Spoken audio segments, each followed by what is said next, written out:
Gold Rush, week 2. Gold Rush, week 2 was, not what I expected, but it was not bad.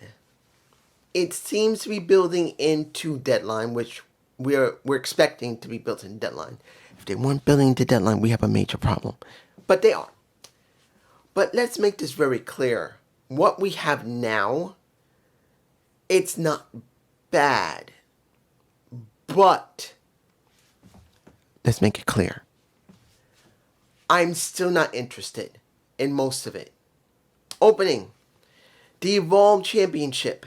Did not care. You know why? The wrong guy won.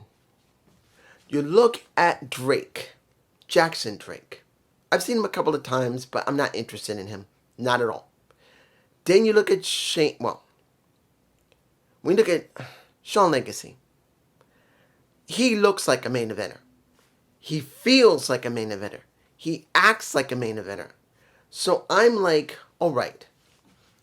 If they're going to do something, I guess since they're not going to set this up for Deadline, you might as well give it to him here.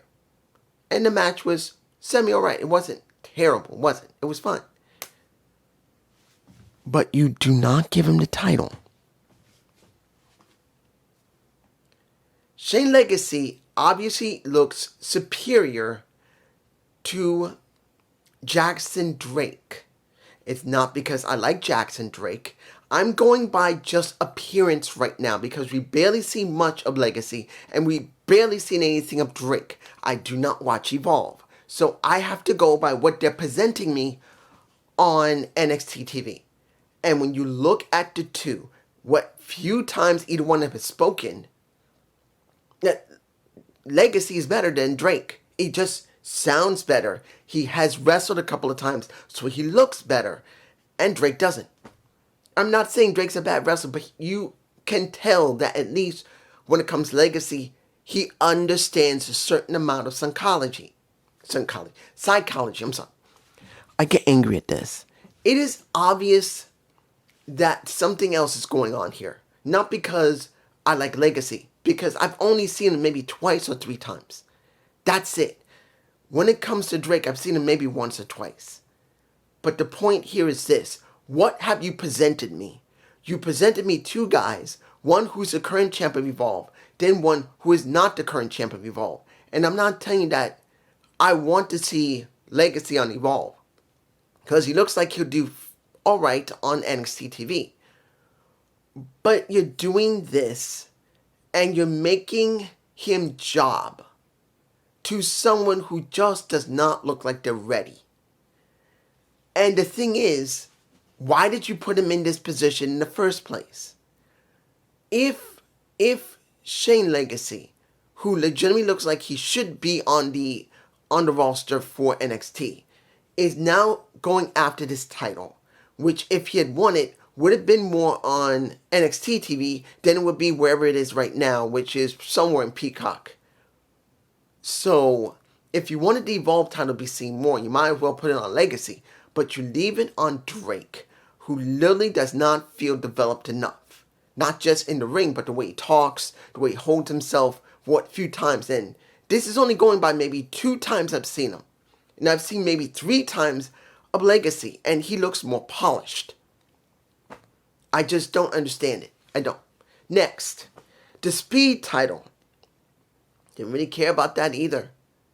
When it comes to Fallon Henley versus, well, this is going with an actual story. You still have Soruka angry that she couldn't get her title, and look who shows up, Ethan Page, talking with her, saying that you're superior to any of these women, but you're letting your friendship get in the way of it. And she is pissed about just not being able to get the title, but Zarya getting the shot at it. And then, of course, Miles Borne did show up to talk about Ethan Page and his match, but this is about the women. When you see Soruka, she did not come out. She stayed in the back, and it's just Zarya and Fallon Henley. And the question was, would they give the title to Zarya so she would go up against Soruka when she recovered. And no, they decided, if let's say in real life she's actually injured a bit and she's still not fully ready, which I do believe she is. I think this just work. I could be wrong, I haven't checked. She seemed to be a work. But you have Zarya, who really, if you want to have this story really mean something, it needs the title. It flat out needs the title. That's what it feels like. Unless Soruka's going to win it next year. Or if there's a rematch at Deadline, which I don't see it happening. Because I don't see her getting another shot at the Speed title. And I don't know why she would have another shot at the North American title either. She's done. It just doesn't feel like it's important. It would have been better for Zarya to win it and Soruka to go after Zarya. But if you're going to go down this path with her, the only thing I could think of since Fallon won this title is that when she sees Zarya next week, because we will see this again next week, when you see Sol meet up with Zarya, because they didn't meet each other. Zarya went to the ring. I truly believe that this would be the beginning of the end of their friendship, and it may culminate at Deadline, because that's the only way it's going to make any sense. That Soruka gets some type of opportunity or something happens at Deadline that breaks them up, because it makes no other sense other than this, unless they're going to wait until January to do it, because I don't see them doing it in December. We only have a couple of weeks, and soon by Christmas and New Year's, we're not going to get new content. They're just going to, unless they surprise us and actually give us content that is new, that is not pre-recorded, like, not matches, but pre-recorded, like something that happened months ago. And they're just showing highlights of everything. Kind of like what TNA, I believe, will do as well.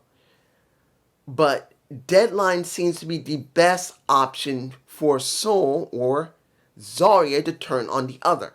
Since Zarya did lose, and Sol gets in her face, which I do believe she will, that would be the best time to really end this. To have the beginnings of the feud. So when it goes into December, the first couple of weeks, they don't need to do anything other than have them angry at each other, and then in January you can pick it up again. It'll make the best sense. But this is just me. Next, let's talk about John Cena. I want to get this done because there's no reason to wait. John Cena was the one who described what's going to happen at Deadline and the Iron Survivor Challenge. Now, this was interesting. Supposedly, he was the one... Supposedly. He was the one that's going to make the decisions on who is going into the Iron Survivor. Now, when it comes to the men, you had Joe Henry, which I'm not too surprised about. Leon Slater, since he's working with Devon Evans, I'm not surprised either. Lennox, I don't know why they picked him. Made no sense whatsoever.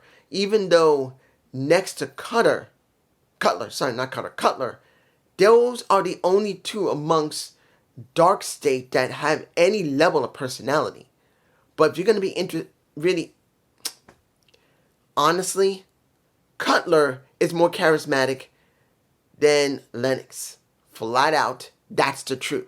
He just feels more developed as a person who can understand how to really get his point across, trying whatever they've been giving him. Lennox still feels very, and not even against him. He's been around for a while, but he just doesn't feel like he got it with his personality. It just doesn't show. He just doesn't show the proper personality. He shows a lot of aggression, but it doesn't show personality. Aggression does not equal personality, and he just doesn't have it. But he was chosen. And the last person would be whoever won the Trick and Miles Borne match, which I'm going to do right now. The Miles Borne match with Trick Williams was a good match. And it was, surprisingly, Miles Borne. Are they really believing in Miles Borne? This is what it comes down to, guys. For Miles Borne to be put in this type of situation at the end of the show, he wins the match, and they were hyping him so much on commentary, means legitimately they really care about him. They really think he's got something. but I don't know what it is. Remember, woo! Remember, all the months before this happened, what did they use to make him important? How hard of hearing he is. Losing 90% of his hearing when he was born. And only has 10% hearing. And this is not against Miles. I'm not against him. I'll make this clear. I'm not against Miles. Not one damn bit. He's not a bad character. In fact, let me ask you this. Think about this for a second. A little thought. If you take a Randall Key, or think about Randy Orton. Have him right next to you. Or in your mind. See him straight, standing. Then put Miles Borne right next to him. Doesn't Miles Borne remind you of a younger Randy Orton physically? The way he's shaped with thick ass legs, muscled out of nothing, and the way his torso is. He looks like a carbon copy of Randy Orton, but maybe a bit smaller or younger, if you want to say it. He looks like another version of Randy Orton physically. He just doesn't have the look in the face. But he looks a lot like Randy Orton physically, other than the look in his face. So that's one of the things he kind of has going for him. His physique is very much like one of the legends of the company right now. So the question's going to be, are they really going to make something out of him? Because as him going into the Iron Survivor, the question's going to be, what are they going to do with him afterward? Are they going to keep focusing on his hearing? Or are they going to do more? Now, mind you, of course, leaving the No Quarter Catch crew, that was the story. But the question has not been that he left it. It was what they were going to do with him afterward. After that. And at this moment, this is it. They're going to get one shot at this to make it work. I'm saying it right now. One shot. If it doesn't work and they put this much effort, I'm going to be honest. I'm not against him. They got to cut him loose because he's been there for a while. They need to cut his ass loose if they cannot make anything out of him. That's going to be the thing. They need to book him correctly and not use his hearing as the key of it. They can mention it. They can show he came from, but they must make sure he has something else other than his hearing problem that makes him relevant. Because in this situation, using an impediment like if I was wrestling, I have a bad back, I have bad hip, I have bad knees. If I had to use all of that while I'm wrestling, it's not the best way to get a wrestler over. It has to be something more, something tangible. Either a friend who turned on you, or you losing family in wrestling, or having a moment to get the championship, and not only was it ripped from you, it was ripped multiple times from you, like Drew McIntyre, and that is the story that he's still showing. Even though I think he should move away from it, it has been a good story that has made people interested. So they got to do something with Miles Borne. Next, Jordynne Grace, Kiana Jordan, and Ling Yang Lee for the Knockouts Women's Championship. Well, the Knockouts Championship. I accidentally, because after I finish this, I am going to be doing Gum Goodness. I accidentally saw that she won the match. Because I see this in replay. I don't watch it when it first comes out. And I'm going, oh shit, I didn't mean to do that. But I wanted to get some information for Gum Goodness. I want to try and do two or three videos. So I wanted to do that before I come on the camera and do it. And I saw that she won it. I just don't know how the match went. So I watched the match. It was a good match. But then one thing kept popping in my head over and over again. Literally kept popping in my head. This is the thing that kept popping in my head. The match itself was good. Ling Yang Lee did a good job. I wasn't against her. I like Ling Yang Lee. I just felt like she hasn't had a good storyline. When she first entered the company, she had a good amount of traction, but then after she dealt with Tessa, she just dropped off the face of the earth until she became an Angel Warrior. And now they're working with her like that. But if you look at how she's booked, what has she done? She hasn't really done anything. Yes, at Slammiversary, they re-signed her with a proper contract. They gave her that. And no problem. She's re-signed. And there's no problem with that. But she needed more. And that upsets me because I'm thinking, how many women are prominent currently on TNA's roster? You got Tessa Blanchard. You currently had, and I'm not including Rosemary. I'm not including Alicia Edwards. I'm not, even though Alicia's been used a lot with the system, she doesn't wrestle that much. You can't say anything about Hudson. You can't say anything about Gray because they just actually let Hudson do a match. Neither one had been seen. Em only just recently joined the Elegance brand, and Heather has been developed a lot, but she's currently focused in the Elegance brand, and she already had an opportunity already. So they weren't going to go back to her. So you know who they got? Indy Hartwell. They had, wait, let me make sure of the names. Yes, Indy Hartwell, Danny Luna, and Tessa Blanchard.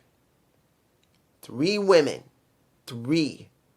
And I know you're going to say, what about Victoria Crawford? Yes, but she's working more with Tessa as a partner than actually being on her own to try and get the damn title.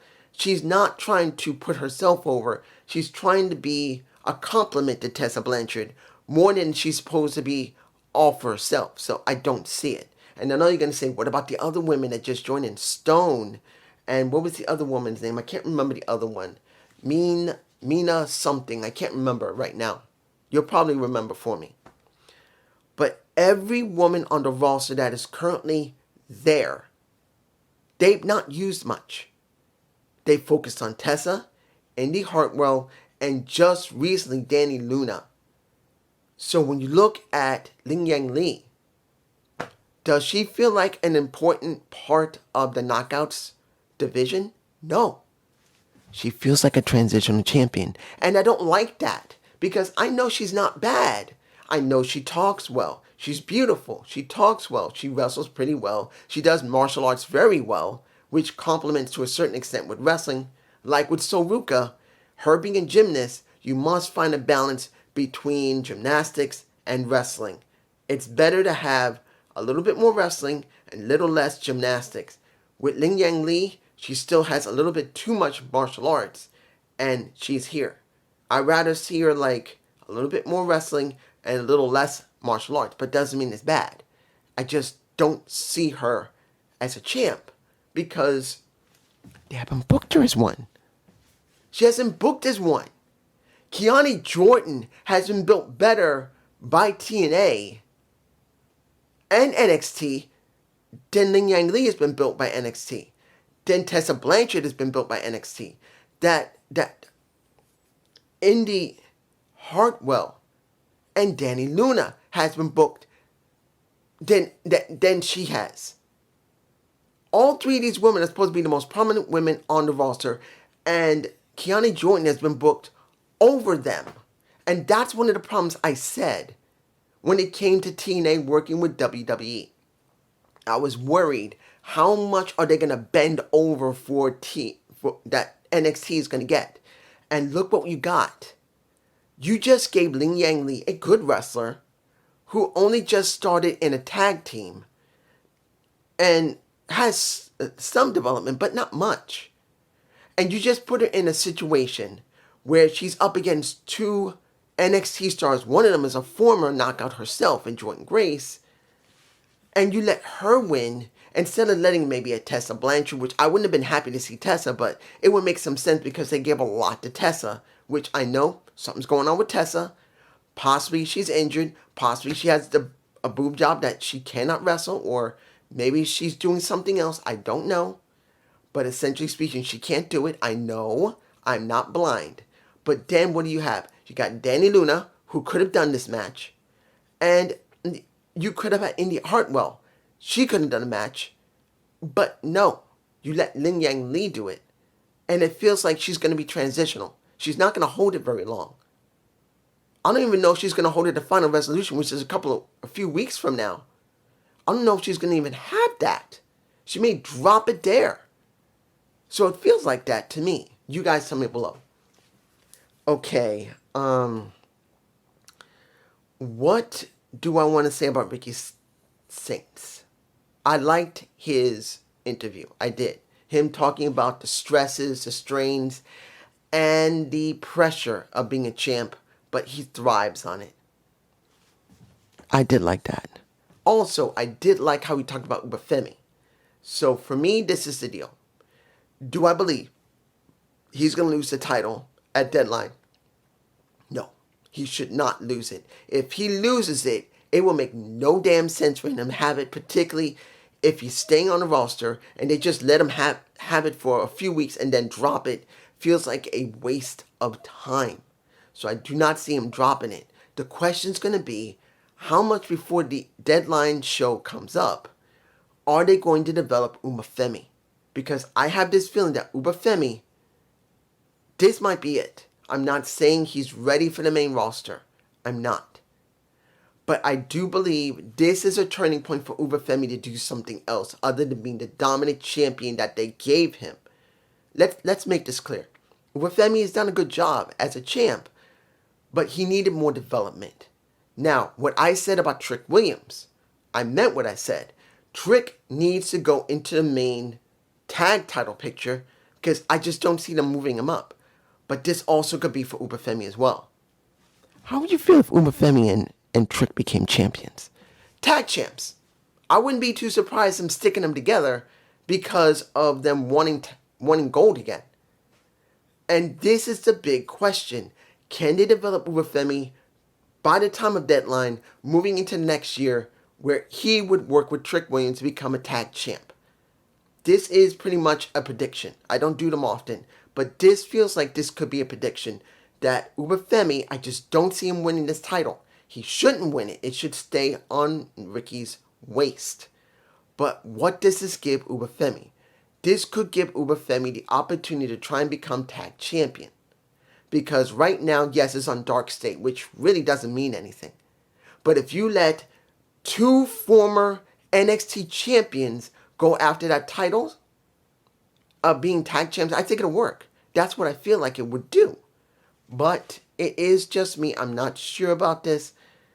But the last thing I want to talk about is his last match, which is not the main focus of this. Already talked about it. The Evolve Women's title. What is her? Not Kelsey. What is her name? Kendall. I think Kendall Gray versus Fatal Influence. I always forget Reed's first name. Liana? I think her name is Liana. Liana Reed. The only reason I'm bringing this up because now Charlie Dempsey has now reappeared because as that match went on and Ren jumped onto the ring skirt at the same time as Fatal Influence was ordered to be banned, which they were not. They went out there anyway, which made no sense. Why would you make them banned and then let them run out there? And if they don't get pretty much charged and lose money by Ava next week, if Ava doesn't say anything that Fatal Influence must now pay a fine because they were banned, that made no sense. Because after you see that, now I think her name is Kendall. There you go, Kendall. Kendall pretty much kept her title, but don't really care. No, I'm not into Kendall, but the reason I am mentioning Kendall is one thing and one thing only. She reminds me of one person right now, and that is Tyra Steele, who basically has no personality, just up wrestling. That's what it feels like with her. When it comes to Steele and when it comes to Gray, they're literally cut from the same cloth. They are blank. They're just straight wrestlers. And they need character badly. So, was this week 2 of Gold Rush good? It was alright. But I can honestly say that it was not great. And I'm still not feeling Deadline yet. I'm not feeling any hype yet. Now, we still got a little bit of time left before Deadline actually happens. So hopefully they will give me some interest to be hyped for it. I do care about Ricky Saints, and that is the match that I care about the most. Because I want to see if Ricky's going to win. That's one I can really say I want to see with Ubafemi. But everything else, no. At least not yet. And almost forgot the women. When it comes to the women, I am surviving because I said the men. The women is going to be So Ruka, which that could be the storyline for Zarya. You got, well, Lola Vice. She's been there for a while. I'm not surprised. When it comes to Kiana Jordan, of course, they're going to bring her there because I truly do believe they're going to move up her soon. Jordan Grace. And then they brought Kendall Gray, which, again, she's blank. I have no feeling towards her. She just doesn't have personality yet. But this is just me. You guys tell me below. Peace.